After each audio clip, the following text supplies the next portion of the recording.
Karen. Yes. What if I told you that our next guest can see things that we can't? Ooh, that would be very cool. What if I told you then that she's able to communicate with non-physical entities? See, now that makes a difference because without my glasses, I really can't see much. That wouldn't be saying a whole lot, but clarification is key. That's a very good point. Yeah, I'm so sorry. But non-physical entities, spirit guides, and even loved ones who've passed on. That's fantastic. I thought you might be interested. So you see, apparently when we struggle with something, we're too close to the issue to really see it because we exist in this illusion that we call life. We're missing the obvious. And because we're caught in the vibration of the problem, the answer is always going to keep slipping through our fingers. Oh. Well, that's where our guest comes in. And her guides, they don't just see things differently. They see everything from the highest perspective. They can pinpoint the root cause of any issue and, more importantly, give us actionable steps to rectify it. Wow. Does this not sound like the kind of guidance we could all use? Oh, yeah. Definitely you. Wait a minute. You're not wrong, but I don't like when I'm getting called out like that. Well, I'm intrigued. I know Karen's intrigued. So if you are intrigued too, stay with us as we dig deeper into how our guest today taps into this wisdom to reveal what's hidden and how she helps others move forward with clarity on this episode of the Skeptic Metaphysicians. My name is Will. And I'm Karen. And unlike Mulder and Scully, we both want to believe. So we've embarked on a journey of discovery. We've talked to people deeply entrenched in the spiritual and metaphysical world. We've thrown ourselves into weird and wonderful experiences. I even joined a coven of witches. And wait, you joined a coven? Yep, all in the interest of finding something. Anything. That will prove that there's something beyond this physical, three-dimensional world we all live in. This is the Skeptic Metaphysicians.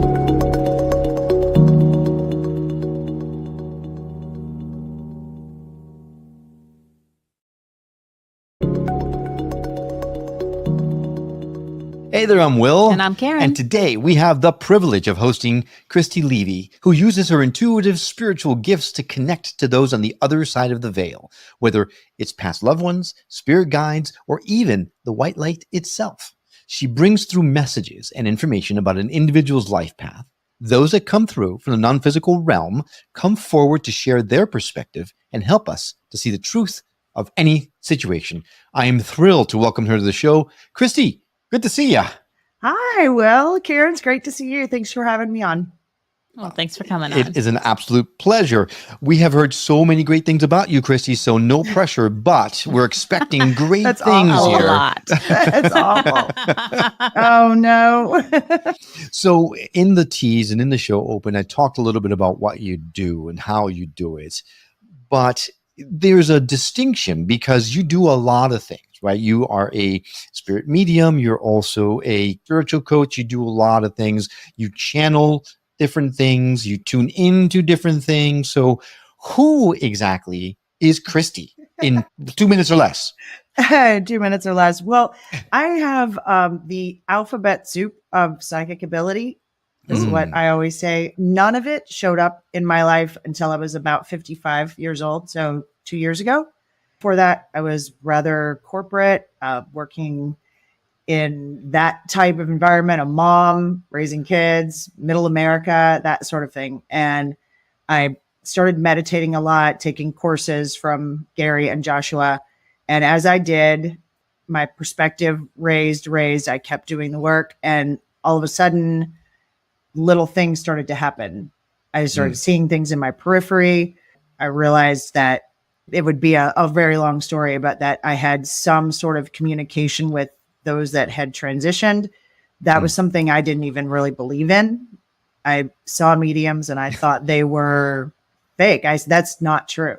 There's no surprise. Way. Yeah. I mean, I was really, in the last 5 years, I have eaten my words more than I care to say. Well, because I really believe in it. Yeah. Yeah. The good thing you're slim because you were able to eat a lot of that stuff without a problem. Oh, man. Yeah. So, and then over the course of the last couple of years, that ability showed up, some clairvoyance, clairsentience, clairaudience. Then I started to channel just a group that I had been communicating with privately, thinking it was just my own way of seeing something. And I named them the white light. And there's a reason for that, but I was just communicating with them and never thought about bringing them forward to speak. And so then that started happening. And that's now who I am. I'm the weirdest person in the world. Yeah. It's the last thing I wanted to be. Yeah. The coolest person in the world, right? No kidding, right? Now, I need to call something out because you mentioned Gary and Joshua. And for those that aren't in the know, you are actually the partner of Gary Temple Bodley, who was on our show a few weeks ago. We ended up splitting into two parts because there was so much coming through. And in fact, he channels Joshua, which is a group of non-physical entities that provide a lot of wisdom. And when we talked to him at the end, he's like, "Oh my God, you got to talk to Christy." So here we are, and we're glad that we did. I met Gary because I found his channeling, Joshua. I had listened to Abraham Hicks for a long time and loved them, love her. Was just looking for something else, and I found Gary and Joshua. Took his boot camp. We became friends. When all of this stuff started happening with me, he was instrumental in helping me just bring it forward, not be afraid of it. He poked and prodded and talked. And and then since then we've created a bunch of courses together. And then we have our podcast that we do together. Wow. So we hear a lot of different stories from people where, they had an accident or some sort of traumatic event that caused their gifts to open up. But it sounds like you were more intentional. Is that right? Well, I didn't intend for these intuitive gifts to show up. I assumed I wasn't psychic, didn't care, wasn't sure that how much I really believed in it. Mm-hmm. And it wasn't even something I was looking for. I thought there were a handful of channels in the world, Gary included. That didn't interest me that much. So it wasn't intentional. I was just on a spiritual path and I was meditating and I had other things. Most people come to this work to try to fix something, to make their lives better in some way. Something isn't working. Nothing's working, whatever it happens to be. My life was great, but I just knew that there was more and that it could be better. So I started doing the boot camp and meditating and reading. And in doing that work all the time, processing those limiting beliefs, my perspective went up and up, or my vibration, I consider them to be one and the same, just went up and up and up until all of a sudden these things occurred. I believe everyone has them. We are all psychic. We all have intuitive ability. Perhaps some of us might be a stronger medium. Some might be stronger at clairvoyance, others at time stamping or other things that are out there, but we all have them and more than one. It's just simply that our vibration, our perspective, because we're still in a lot of fear and control, there's no point in it really showing up. So it doesn't. Mine just showed up and I fought it. I really wasn't interested. I thought it was nuts. Yeah. Wow. We hear that a lot. We do, yeah. In fact, some of us are stronger at odor. Strong odor. Come on, Karen. These are the jokes. There was a joke in there somewhere? Yeah. Joke? Okay, right. I get it. No, but I thought you were talking about, because I do get vibrational smell sometimes with the too. Yeah, that is exactly what I meant. Yes, it is. Recovery. Actually, there is. Is a clear audient? No, that's Sentient. sentient is knowing. I don't know what the one with the nose is. Couldn't tell you. Okay. And it doesn't happen all the time, but it's happened enough that I'm aware of it. And I'll get a very strong smell and say, okay, is that smell curry? Is it Indian food? And then the smell will go away because that means I got it right. When I get it right, it goes away. And in fact, as I was researching you for the show, I did watch a video. We talked about this right before we started recording. You're smelling chocolate chip cookies. I would love to have that power. I'd be channeling all kinds of grandmas just so I could smell chocolate chip cookies all the time. Yeah, it's really interesting that I don't really understand exactly how it works, but I find that most of and I don't mean to be callous when I say this, but I call them the dead people. I don't really know how else transition loved ones, or I don't know. That just is, if you knew me really well, you would go, that does not sound like her. Yeah. When I talk to the dead people, when they come in, they'll use anything they can to get something across to me. And they use what I will recognize. If they want to have me say chocolate chip cookies, I may not get a visual of a chocolate chip cookie because that might not register for me. I might just not even notice it, but an overwhelming smell. And wait, I smell a cake. Nope. It's still not going anywhere. And I goes, what is that? Is it cookies? Chocolate chip cookies. and then it's gone. So then I'll say it out loud to the person. I smell chocolate chip cookies because I know that's right. So they'll use anything that they can. Right. In our old house that we moved out of, every once in a while up in Sienna's room, I'd walk in there, our daughter's room, and I could like have the smell. It was like cumin or BO. It was just like every once in a blue moon. And it's when she was little, so I know it wasn't her. Right. You know, it was- Right. It's funny, but most people, like we were just talking about, you have some sort of intuitive gift. That is not something that we'll recognize in that room, but you did several times. You just blow it off. Oh, that's weird. What does that smell? Right. And you just blow it off, or maybe you look for some dirty laundry, but you're not paying attention. So you let it go and move on. And it just doesn't see me. If I smell something, I stop. Okay, that's weird. What is that? What's going on? Just learn to do that now.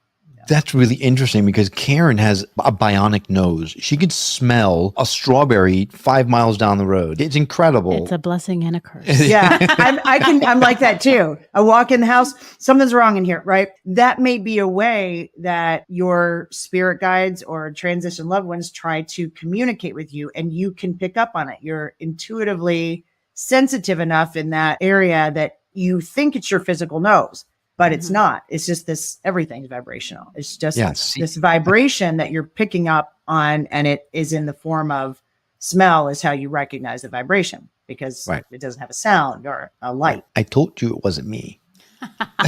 No, I know it wasn't you. You talked about the white light. Now, the first thing that comes to mind when someone says to me, the white light, and I'm assuming a lot of people are thinking the same thing, is when you die, you go to stay away from the light. Carol Ann, stay away from, right? The white light. Are we talking about the same white light that you're connecting with? I have no idea. I was in a meditation shortly after these intuitive gifts began to show up for me. I was having a meditation, and in my meditation, I was speaking to Joshua, who has been my teacher for a long time. Sometimes I would talk to Abraham. My eyes are closed in a meditation, and they were this huge, it looked like a chorus maybe, but this huge group, this council, all different entities, right? Some human, some centaur, all these different things. And I'm just looking at them going, wow, this is cool. And I said, hey, if I opened my eyes, could I really see you? And they said, sure. And I was afraid to. I was like, well, no, because I was seeing all kinds of things at that point. I was, no, I don't want to. I'm good. Yeah. And they said, well, that's okay. We're just here to introduce you to your next teacher. And they just pulled back this curtain, and it was just this massive bright light. But my eyes are closed, so I can stare right into it. Right? It wasn't a real light I was looking at. I was just in meditation, and it was just this beautiful white light. So I said, oh, white light. Hi. Right. And for almost a year, 9 months, I just talked to them privately, or you can hear old podcasts where I'm telling someone, well, I have this teacher and I call him my white light teacher, and they said this. And it's this drop the mic moment. That's who they are. And it just took time. I started out just translating what they were saying. And then eventually Gary was recording and we were doing that. And I just went out. We don't really know how it happened, like Edgar Casey style. And they spoke with Gary for a couple of hours while I was just completely passed out. I didn't remember any of it. Wow. And for those who don't know, Edgar Casey was a sleeping prophet, right? He would go into a trance and his secretary would take notes as he channeled things while he was in a sleeping state. Most people know, but just in case they know. Yeah, great. Yeah, I wouldn't have thought of that. I didn't know who Edgar Casey was, because when it was over, Gary laughed and I opened my eyes and I said, oh my God, I'm so sorry. I fell asleep on you. You have all this equipment set up. And I was laying, my head on the back of the couch. And he looked at me and he said, sleep, because he didn't know I was passed out. He thought my eyes were just closed. And I didn't know any of it. So we have this whole recording and we were able to figure out when it started, because you can hear me start to giggle. And then I go down, and that's what would happen. So we did that for a long time. I would just go out. I learned how to just relax into it. And then I would just pass out. And they would speak for a long time with Gary. And then eventually white light actually taught me how to do it where I could stay awake and I'm not there, but I'm there. So that is the white light. We've asked them hundreds of times who they are. And all they say is, we are the center. That's all they'll say. Wow. That's actually pretty flipping cool. Yeah. I mean, I'm just going to put it out there. I think it's pretty cool. It's cool. Yeah, it's cool. They'll say, we're the center of you. And if you ask, they'd say, are you the center of me? And they would say, yes. Are you the center of that cactus? Yes. And it's really funny. So when you first started communicating with them, did it feel like it was your own thoughts, or was it a very distinct, different voice or a type of wording? How did you know it was someone different?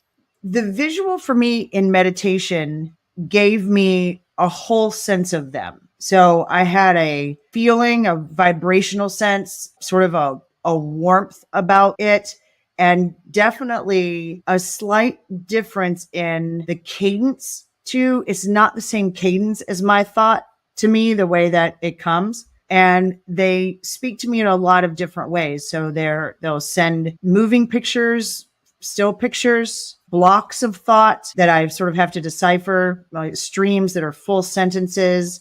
So there's lots of different ways that the information comes in that I can sort of sense. Mm-hmm. And they're just always there. They're always right up to my 1, 2 o'clock. If I had a clock around me, they're right up there. They're always there. When I go to channel them, I just do my connection and close my eyes and I can feel it. They say I go to them, but I don't feel it like that. Well, they would probably say that they're the center of you. So you're just going inside, within. Maybe. Right. They say, to the center. Yeah, we are you. Right. Okay. That's just tough for me because I don't trust myself. I have to think it's something outside of me before I would trust to answer some questions. Like I mentioned, I watched a couple of the videos of you doing a mediumship session with people, and you were scary good. So when someone reaches out to you to set up a session with you, how much do you know about the person before you start? Because some people ask birth date and that kind of stuff. What kind of questions do you? It depends. Some people that I read for, I know very well, as you can imagine. They're friends, they're in the community, so I know a lot about them. Yeah. But if it's a stranger, which about half of what I do, maybe a little more than half, is with people all over the world, I will have first name. Sometimes they'll give me their first and last name, and usually an email address because they have to put that in. And that's it. I don't know anything. And most of them, believe it or not, I do more for people out of the country than I do people that are in the US. Wow. So I just must be more popular in other countries. So I just had this question pop into my head. Does the white light ever just talk directly with Joshua? No, isn't that? I know. Isn't that so funny? Cool. Wouldn't that be interesting? Joshua rips on white light. Sometimes it's really funny, but no, they collaborate, but the collaboration is always through Gary and I, and we've never done a channeling session where I'm out channeling white light and he's not fully out. He's sort of translating with Joshua. Right. And people have asked us to do it, and he's not been really interested in it. I don't really know what would happen. It would be kind of funny, I think. It might be like matter and antimatter coming together and destroying the universe. It could be super weird. Yeah, I don't know. We do collaborate. So yeah, it would last for like 2 weeks. But here's what I wonder, because I feel like the curiosity, in a sense, really comes from us. Here in 3D, we are the ones who want to know. We have forgotten. We're in this illusion of separation, and we want to know how to get where it is we want to go. And so all of the questions, all the curiosity comes through us. Right. And when white light answers, if I have a question in my mind and they pop in, it's so instant. The answer is instantaneous. And same with Joshua, that there's just a knowing there. Right. So without us as intermediaries asking the questions and then formulating these answers and letting it flow, I'm not sure the two of them would have much to say to each other. Yeah. In fact, I know exactly how it would go. One would go, dude. The other one would go, yep. Yeah. Yeah. I know. Cool. Right. Yeah. Yeah. We do this asking, and I say it all the time that when people thank me for, you changed my life, they say these things, or you changed my life, or thank you so much for doing the white light thing, whatever it is. And I laugh because it's those people that give me the space to do it. I'm not really doing it for anyone else. I'm doing it for me. I'm not doing it to save the world. I'm not. All of their questions are what pulls that through me. when I do a medium reading for someone who doesn't have a lot of asking, and I'm not really sure they're just doing it maybe for a party trick or something. They just think it's cool and they want to do it. It's like sucking a milkshake through a little tiny stir straw. It's so difficult. And I'm pulling and pulling and pulling and trying to get this to come through. And it doesn't. The asking is from those people there. That's where it comes through. I'm really like a telephone. Right. I'm not doing anything. You do that. White light's interesting because white light is not a teacher. And they've been quite clear. They are my teacher to teach me how to teach. They don't bring forward a message like Joshua. It's quite different. That's why I said they're very brave. They're really cool and they're very loving, supportive and encouraging. And yet where Joshua will have a 20-minute monologue when they open for a group of students, white light will say, "Good morning. Where would you like to begin?" And they will say, "We are not teachers. We are Christy's teacher, but we are not teachers." It's very interesting. In light of that, I don't think I'm going to ask her to channel white light because I don't want to piss anybody off. It isn't. They're gray. It's just that there's a difference.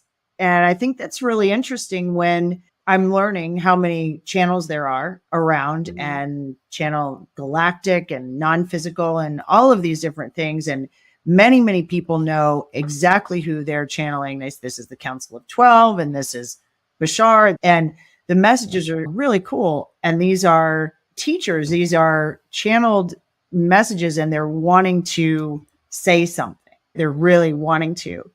Right. White light is beautiful. And I'm happy to bring them in, and they're not teachers. So they will just have a conversation and you ask a little question and they'll answer, and their answers are 4 or 5 sentences. And then they always say, "Do you understand?" or something, but they're very unique.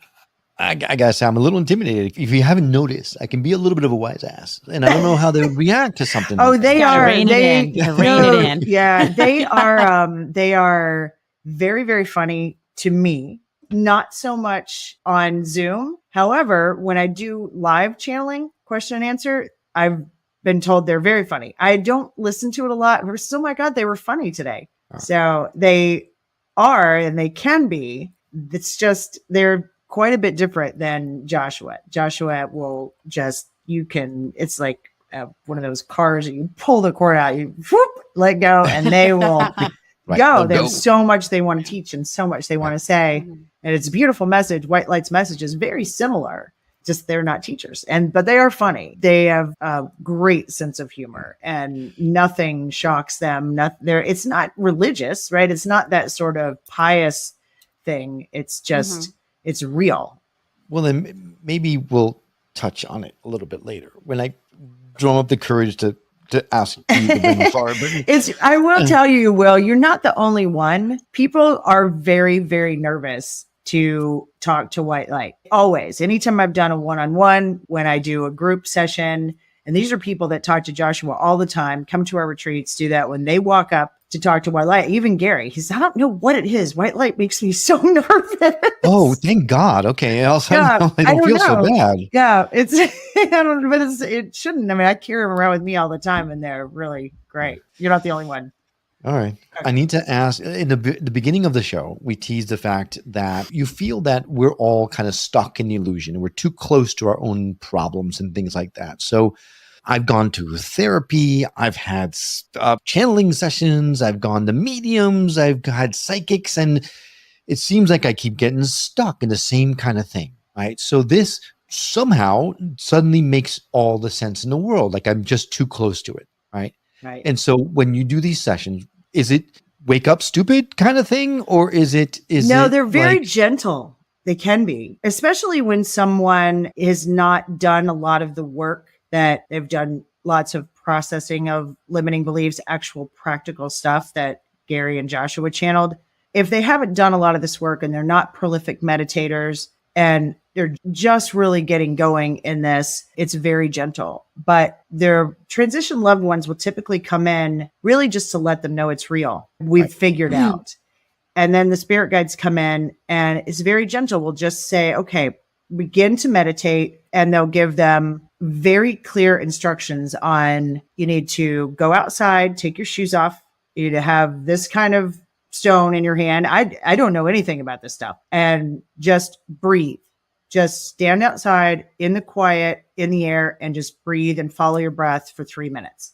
You start them out doing that. And that's just one example of many. But on a road, after a reading of having maybe 5 or 6 instructions of steps to take. And the interesting thing is if they don't follow it, they won't ever know, because the steps might not appear like they're going to change your life. They're so simple.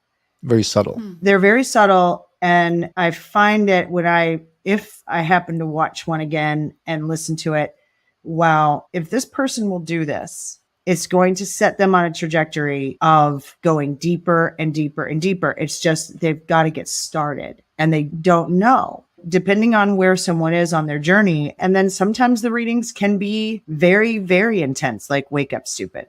They're direct, and a lot of things are revealed. A person that is talking to me, there are many times where things come up and I'm thinking, I don't want to say this. And transition loved one or their spirit guide is like, you have to say it. So I'll tell them the memory and I'll say this and that. And they're like, how did you know? Well, I don't, because it's not me. They're telling me. Right. Right. So sometimes it can be like Mr. Miyagi's wax on, wax off. And sometimes it's like 2x4 to the head. Got it. It can be very specific to each person. It depends on where someone is in their journey. I'm getting a psychic hit right now. I foresee a session with Christy in my future very soon. I'm happy to do it. We do the dead talks on our podcast. It was Gary's inspiration to do this. I'm a little resistant to it because it's exhausting for me to bring in the dead people. I am transitioning out of doing personal one-on-one readings to doing them more in a group setting because of that. But the dead talks have a lot of that flavor to them. Gary wants to bring in these celebrities that have passed on, but rather than talking about fluffy Hollywood stuff or gossip, he asks them very spiritual questions about perspective and intention and life purpose. It's very interesting, really. And I resisted doing it quite a bit, but that has a little of the flavor of the readings in it as well. You guys do the unimaginable life? An unimaginable life. Yes. Yep. That's the two of us that did that. All right. Is that the one that you do TED Talks on? Dead Talks? Dead Talks, right? It is Dead Talks. Yes. We do that. And on that one, when we first started doing that, Gary had the idea and I'm not want to do this. And I said, all right, well, we'll try. Let's just see. Because I can't call anyone in. If you asked me to call in your dead Aunt Susan, I can't. It doesn't work like that for me. Some mediums can do that. That does not work for me. But I said, okay, so we start and I just sort of get quiet and open a door. And when I did, it got so noisy. It was like, well, I have no idea what's going on. I can't tell. So I just said, okay, we got to do something. And I said, all the boys leave. I just want girls, like just the girls. And then we started naming categories. And that's what took us to this place of, we have these little cards that he has and I don't see them.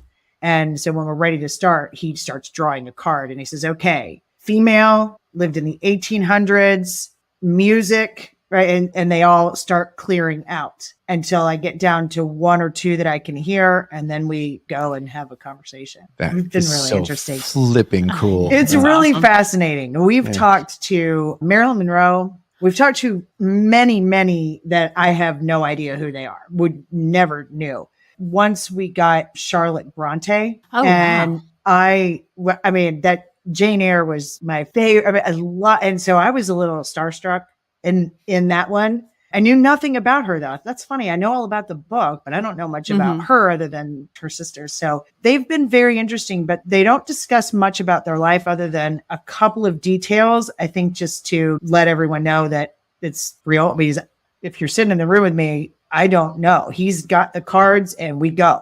So he does some details, birthdays or place of birth or some different things like that. But then he goes right into very spiritual questions. And from their perspective now compared to their life, what would they have done here? And it's really pretty cool. Yeah, Wow. it sounds cool. I've subscribed. I've got a bunch in the queue waiting to listen to. So I can't wait to hear. I mean, you get a lot of messages. You've talked to a lot of people, whether they're passed on or spirit guides or the center. You must have gotten some very interesting messages. What would you say is the most strange message you've ever received? Oh, wow. Okay. Strange. Let me go a couple categories for you. The most common and the one that honestly comes through everyone, and that is to do only that lights you up. Follow your bliss. Do what makes you happy. That is so consistent, and it's said in so many different ways that finally I'm starting to tiptoe and understand what that really means. One of the more interesting ones was in a group reading that I did. And I had this line of dead people because there were 25, 30 people in the room. And I'm sitting up front and all these people are here. And so as soon as I opened up, I have a whole line of dead people coming in. One or two came and people recognize who it is that's coming and the messages. But then all of a sudden I could see, do you guys ever see a cartoon or something or a movie, they're trying to show someone coming in from another dimension. And so you have a wall and all of a sudden a face pops through the wall and goes away, the face or through the landscape of a mountain. And it freaks me out every time. Right. Okay. Well, I have that over here going on. I can see something coming in. And I mean, physically, I'm not totally physical. It's third eye visible, but it's hard to explain. And I can see this and I could tell the dead people were sort of stepping back to let whatever this was come in. And it's coming in and out. It's glitchy. It's very difficult to understand. I'm catching bits and pieces. As it turns out, it was the father of someone who was in the room, but the father was not passed on, but he was very, very, very late stage of Alzheimer's. So white light had to explain to me and the rest of us that when someone is in that state, they are in the non-physical. And we're all in the same place. We're not, They're not in another place. I promise you, right? They're right here. If anybody can tell you, but they're so in and out that he was able to communicate with his son through me to tell me some things for the guy's mother. That was interesting. I didn't know that was possible. That was really interesting. I don't know. Messages, there are so many, but the follow your bliss, do what makes you happy is paramount, even if it is just in small ways. It doesn't mean they're not suggesting, well, go quit your job as an accountant and move to California and leave your family, right? And try to become a musician when you can't play a note in your life. And moment by moment by moment, there's so many things that we all do that are based on what other people will think, on supporting our identity and supporting all of these beliefs that we have that are simply not true. And we function so much of our lives in that we have no idea what we really could do, what is possible for us. And just taking a little step to do one thing that makes you light up, that makes you happy without putting the, I shouldn't do that on it. That is the most common message that I get consistently, all of them, no matter where they come from. So what I'm hearing you say is forget any preconceived notions of what is you're supposed to be doing or not supposed to be doing, societal pressures of anything. Just follow your bliss, regardless of what anyone else is saying. Generally, yes. Now, to get there, that's a whole nother story. Just to do that is like saying, just stop it. Stop thinking that. Stop thinking that way.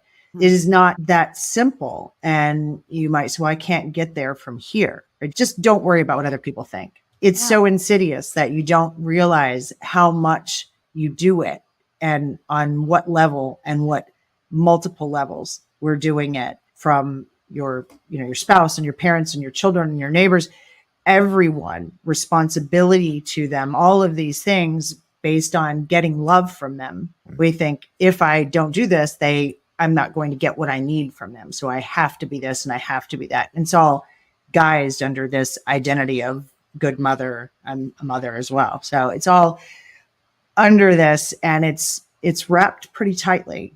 So beginning to unravel it, it's interesting. I imagine then that the opposite could also be true, because if you could potentially do something that brings you bliss, but that hurts someone else. Where's the fine line there? Actually, you know what? Before you answer that, let's take a break and we'll be right back.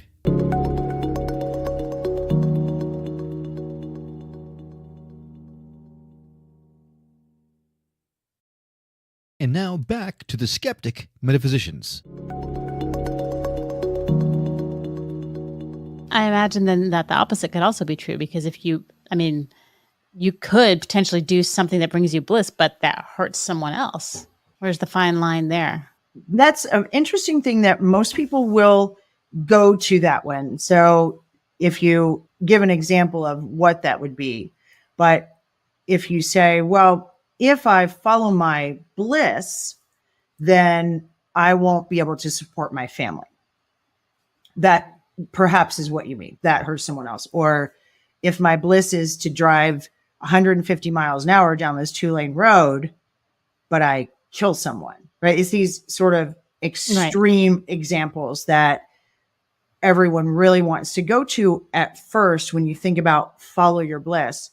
And what they are all saying to us is it's not about this sweeping chuck your whole life thing and start doing that, following that dream that you've had forever. Certainly that could occur. But when following your bliss, if you understand that everything is perfect, everything is right, everything is perfect, there is this buffet of experience that we all want to be able to have. Just because I don't like olives doesn't mean I want them removed from the buffet, because Karen might really like them. And might be something that she wants to try, right? I hate them, but I'm not going to say, take those off or I'm not coming to that restaurant. And that's what this place is. But as we have balance and we operate from love, operating from love does not feel good to walk in and tell your family you are no longer buying food because you are going to start playing the guitar and you have quit your job and you will no longer be buying anyone food. They'll have to figure it out. That is a jump off a cliff into the deep end of the pool. But if you did understand that everything was perfect, you can't hurt anyone else. Even a murder I've experienced, and everyone played a role in that.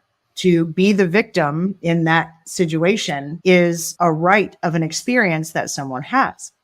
And I cannot create in your experience, even if I no longer buy you food.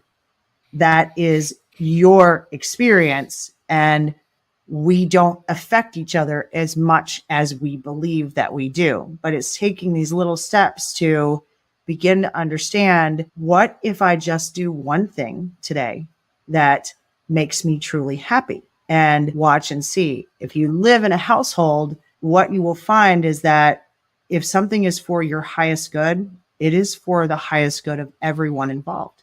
As you move through and start to test this out and play with that a little bit, you start to see it and understand it. My desire to not give my daughter a bath, right? I don't want to give her a bath may seem like, okay, well, that's a little bit different, but my desire to control her, to not let her talk on the phone, to make her go to bed at a certain time, those certain things may seem like I'm acting in her highest good, but actually what I'm doing is making our relationship difficult, making it complicated. And I don't need to do that. She has her own guidance. We all have our own.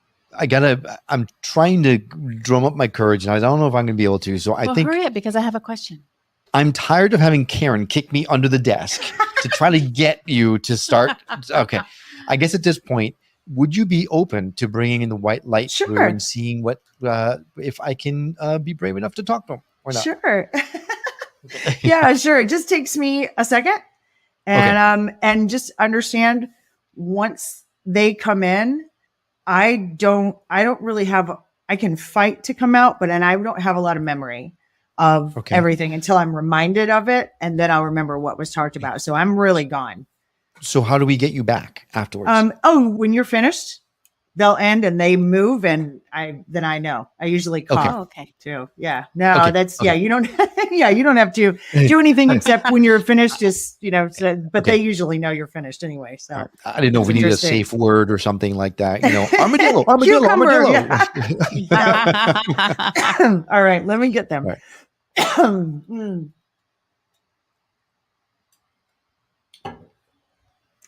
Good evening. Good evening. Thank you so much for coming to talk to us. We have some questions. We are pleased. Well, I guess if it's okay, I can go ahead and start. I have lately a few friends that are going through some really difficult times losing loved ones. And it's so hard for me to find the right words to say to comfort them. And I was hoping you could maybe give me guidance on something that I can say to help these people with their pain. In your physical reality, we understand that you experience loss. It is loss of the physical body, loss of the physical presence. In this attractive universe, you cannot ever lose anything. Now, in your intent, your loving desire to soothe another, this is, again, something that is not possible for you to do for them. Your intention to uplift is felt vibrationally by them in a time where their perspective is on a belief that in a universal perspective is not true. In this universe, there is no loss. Once something is attracted, it is. 1 + 1 does not equal 2. It is simply a greater 1. Your friend who has lost one is simply looking at a situation, a circumstance, from an extremely low perspective. Again, we understand that this experience of losing the physical presence of one is quite real to you. To reach to another, to assist them in raising their perspective, will be unique to each one. For you, as you look at your friend and you say, this is bad, this is wrong, my friend should not feel this sad, my friend should not be in this situation. In that place, Karen, you cannot hear your own inner self. You are allowing that outside condition of what you perceive to be bad or wrong or sad to drop your vibration. Now, what we would suggest to you is to first understand that everything is as it should be. What your friend is experiencing is perfect for your friend. It is exactly what they chose to experience, and they are fully equipped to handle this experience. They have everything they need. As you see that They have chosen an experience from the buffet that while you would not have chosen it, you are appreciative that they have. They are simply you from another perspective. They are having an experience so that you do not have to. In that, seeing that they are God, they are everything and nothing, and they are absolutely perfect.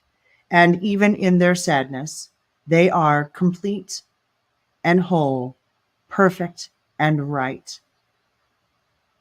There is nothing wrong. When you can hold that perspective on your friend, you have raised your own vibration to a frequency where you can hear messages from your inner self, from us, from all of non-physical, with the words to say in the moment to help shift the perspective of the one with whom you are speaking. You can be of no help, no assistance, if you look at the situation and say, this is bad, this is wrong, they need me. They do not need you. They are perfect. This is how you change all around you. You help shift their perspective by hearing your own inner voice because you know there is nothing wrong. Do you understand? Yes, I think so. Thank you. Thank you. So my question is a little bit more selfish because Karen is very empathetic. She does feel for people a lot. So that doesn't surprise me at all. Just as much as my question to you probably won't surprise her at all. My biggest challenge right now is maintaining the connection to my divinity. Wonder if you could give me some words of advice as to how best to try to keep myself centered on who I really am versus the experience that I'm currently having. This is quite simple. We will say to you that you never lose your connection to who you truly are. What occurs for you specifically is that you shift your focus deeply into this three-dimensional reality that you do very much enjoy. As you look in this three-dimensional reality and you feel that there is this that you might want, and perhaps this could be better, and perhaps this should not have happened. I should not have forgotten that. These thoughts that you attract as you spiral down into this 3D reality cause you to perceive that you have lost your connection. Your connection is never lost. Your emotion is your constant reminder that you are connected. When you feel resentment, this is your inner self letting you know that you are simply looking at something from a bit low perspective. Your inner self is saying, Will, we are right here. We are seeing the truth. We are holding the truth. And you are looking over there and you are feeling this resentment because you are feeling your separation, your distance from us. You are never, ever, ever alone as long as you feel you know your connection. To teach yourself to practice the slowing of that very rapid fire thought. This is perhaps for you a bit of a challenge in the surrender of this. The body gives this a bit of a fight. The body does not want to How long is this going to last? How long do I have to sit here? How long do I have to lay here? I don't like doing this. Why is this happening? Why won't my mind stop? I can't do this. I've got to get a cup of coffee. I'm up. Yes, this is meditation. This is for everyone.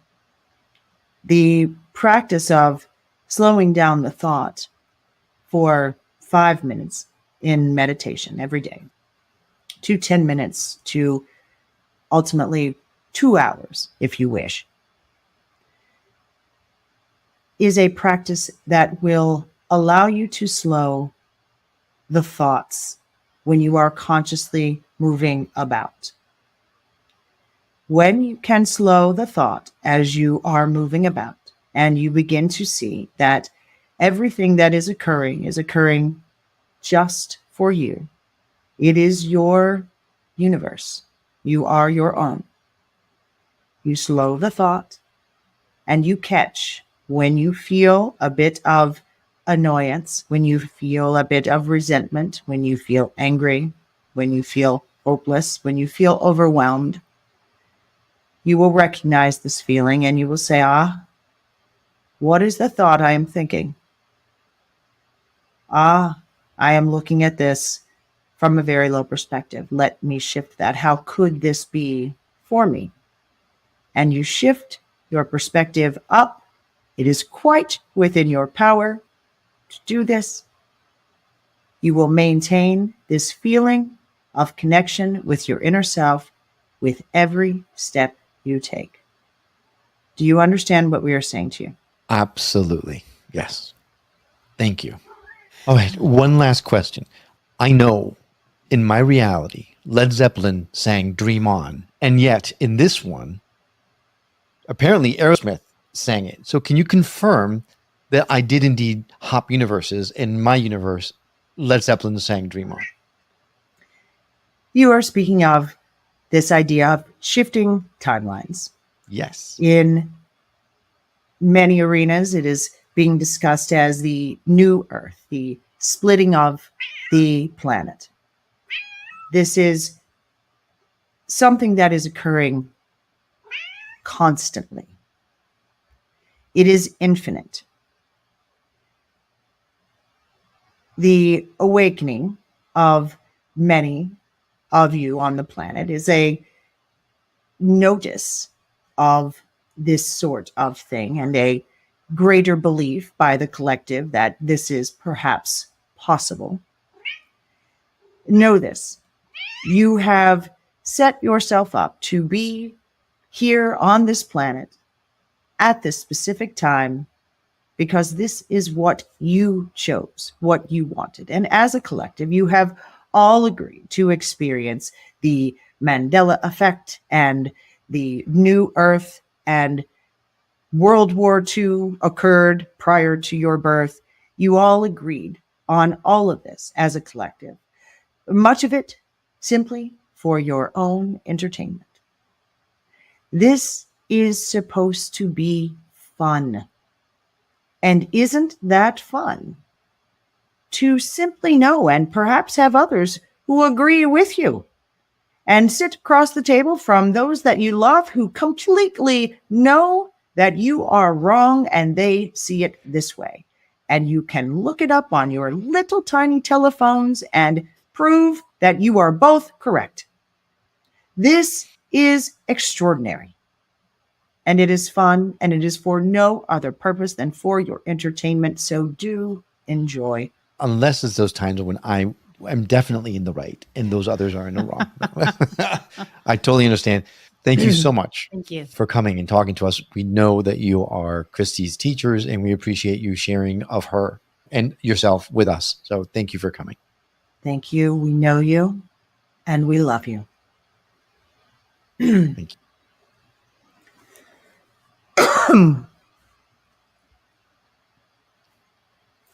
Hi. Welcome back. Hey. Was it fun? That was a lot of fun, actually. Yes. Did you get the answer you needed? Yeah, I did. Okay, I awesome. did. Yeah, I got both of the answers I needed. Yes. Did very you? much so. Okay. Good. Yes. All right. Yeah. Cool. Yeah. They're good. They'll answer you. You usually will have to listen to it a few times to actually hear the answer. Like, Yeah. what? Yeah. I mean, I was hyper fixated. I was super connected. So I know I heard the message. I know, and I always do. I always listen to the shows back several times Yeah. anyway for quality assurance purposes. Really, I learned more doing these shows than anyone else who's listening to the show. Trust me, this is for me. But Yeah, isn't that great? That's why you do it. You do Yeah. it for you. I'm just going to tell people that because it's true. And eventually, if I try to put some image up that I'm trying to save the planet, that's going to catch up with me. I'm not doing that. yeah, no. This is definitely a selfish venture. But if we can help others in the pursuit of our own education, then It's great. so be it. It's a Yeah. wonderful thing. It's Win-win. really cool. Yeah. Yeah. Following your Awesome. bliss. That's the thing. There are people you that are go. asking, you're following something you love, and it's not going to harm anyone when it comes from love. Yeah, It right. is always going to be a benefit to everyone it touches. Right. Yeah. Definitely. Well, Christy, this has been so much fun. If someone wanted to reach out to you or learn more about you, get one of your sessions with you, I know that you're doing less one-on-one, doing more group sessions and things. I know you and Gary do those retreats. What's the best way for someone to get in touch with you? My website is christylevy.com. So that's a pretty easy one. All right. Well, we're going to add a link to that website on our show notes. We're probably going to you. leave your email out so that you don't get deluged with people trying to connect with you individually. But if you are interested in connecting with Christy, all you need to do is go to skepticmetaphysician.com, go to her episode page. You'll see that link directly in the show notes. So it's an easy connect. One click and you're there. There you go. I'm so excited to have had the chance to meet you and speak with you and Me too. speak with the white light, because that was really amazing too. So thank you. Cool. For that. Oh, good. Glad this has been great. Thank you so much for having Thank me you. on here. Really I can't enjoyed think of a better way to spend an hour. It was great. Yeah. Thank you. Thank you. That's I feel I'm going to cry. We're very fancy. No, No, this is really, it's been a lot of fun. no, it's really, we know that you don't do a lot of these, so we're really very appreciative. We're honored and privileged and can't wait for the audience to experience you for themselves. So thanks for coming on. Thank you, guys. And a huge thank you to you. We know that there are tons of options out there, and having you decide to come along on our journey of discovery with us is an absolute honor for us. We'd love for you to contribute by sending us a voicemail or an email from our website, or leave us a review on Apple Podcasts or any other podcasting platform that supports them. Karen and I love hearing from those that are moved to message us. It truly does fuel our passion. You are the reason we do this show, and knowing what you like and don't like help us craft the very best show we can so that we can help raise the vibration of the planet together. Well, that's all for now, but we'll see you on the next episode of The Skeptic Metaphysician. Until then, take care.